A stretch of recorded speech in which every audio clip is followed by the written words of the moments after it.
7h54. Mathieu Noël. Debout les copains touche à sa fin et ce matin, au lendemain d'une journée historique pour notre station, je crois qu'à l'heure de passer le micro à Nikos Aliagas, alias Dieu notre sauveur qui a réussi à choper Macron en interview pendant 40 minutes, je crois qu'il faut savoir rester modeste et avoir le triomphe pudique. Voici donc Nikos Aliagas. Qui se fait attendre comme toutes les stars. Et j'ai envie de vous dire, c'est bien normal. Car il est le seul journaliste radio à avoir réussi à décrocher un entretien géant avec le président de la République. Et quand je dis géant, attention, loin de moi l'idée de dire qu'au cours de ces 40 minutes palpitantes, il y aurait eu un ventre mou. Ou peut-être le temps nous aurait paru un peu plus long. Absolument pas. Les nostalgiques d'Alain Decaux auront d'ailleurs beaucoup apprécié ces moments où on sortait de l'interview stricto sensu pour aller vers autre chose qui relevait le plus d'un bon secret d'histoire avec Stéphane Bern. C'est un jour d'août 1914 où des jeunes Français vont, pense-t-il, reconquérir cette part du territoire perdue à la fin de la guerre de 1870.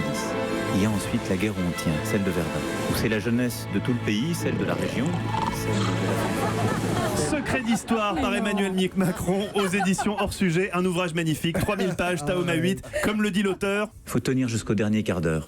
Le président qui a en tout cas envoyé un message fort aux jeunes qui nous écoutaient en se positionnant comme un dirigeant moderne en phase avec son temps, privilégiant des références diablement actuelles. On voit, comme disait Blum à une autre époque, parfois les esprits se dissoudre. En France, comme le disait le président Pompidou, la bagnole c'est quelque chose. Clémenceau, il y a 100 ans, disait cela. Au-delà de la performance du président, les commentateurs ont également salué celle de Nikos qui a su emmener l'interview politique sur un terrain où Alain Duhamel par exemple n'aurait jamais pensé l'emmener, le plaisir de la bagnole. J'aime la voiture, malheureusement je conduis moins qu'avant. Vous conduisez plus du tout? Ben non, malheureusement, on me laisse plus. La bagnole c'est quelque chose. La semaine prochaine, ne ratez pas Nikos Aliagas en balade avec Emmanuel Macron pour le test du nouveau Dacia Duster. Au rang des tout petits bémols de cette fabuleuse interview, on peut signaler ce regrettable ascenseur émotionnel pour nos amis écolos qui ont cru à un moment à une annonce forte sur le nucléaire. On est le premier pays qui sortira des centrales à charbon. Caramba, encore raté.